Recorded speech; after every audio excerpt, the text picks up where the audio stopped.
السلام عليكم ورحمة الله وبركاته. اللهم أعنا على ذكرك وشكرك وحسن عبادتك. دعاء الرسول عليه الصلاة والسلام علمه لنا، وبيعلمنا إيه؟ بنتعلم إيه من الدعاء دوت؟ إن إحنا عمرنا ما هنذكر ربنا إلا إذا ربنا أعنا على ذلك، وعمرنا ما هنفتكره وهنشكره على نعمه إلا إذا هو أعنا على ذلك، وعمرنا ما هنعبده ونوفيه عبادته إلا إذا هو أعنا على ذلك. وبما إن ربنا هو اللي لازم يعيننا على أمور الآخرة، فهو برضه وحده هو اللي قادر يعيننا على أمور الدنيا. مفيش أي حاجة من أمور الدنيا ولا الآخرة هنقدر إن إحنا نعملها إلا إذا ربنا عنا على كده. عندكم مشاكل في الحياة، عندكم مشاكل في أي حاجة في أمور الدنيا، روحوا لربنا، توجهوا لربنا.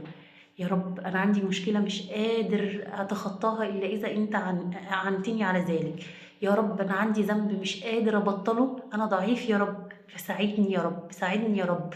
روحوا لربنا وادعوا له، ادعوا له إن هو يساعدكم على أي حاجة بتشق على نفسكم من أمور الدنيا ومن أمور الآخرة. ادعوا له وانتم موقنين إن محدش هيقدر يساعدكم زي ما ربنا هيساعدكم. الرسول عليه الصلاة والسلام علمنا الدعاء دوت، وعلمنا كمان أنسب وقت ندعيه بيه.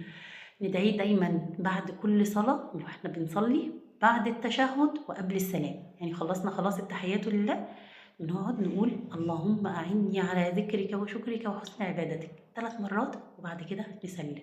وعلى فكرة الموضع ده موضع إجابة الدعاء، يعني ممكن ندعي بالدعاء السنة عن الرسول عليه الصلاة والسلام، وندعي بأي أمور تانية احنا عايزينها في أمور الدنيا أو في أمور الآخرة. ده موضع من مواضع إجابة الدعاء. أتمنى أكون أفدتكم، وأتمنى يا رب تستفادوا، وأقول لكم السلام عليكم ورحمة الله وبركاته.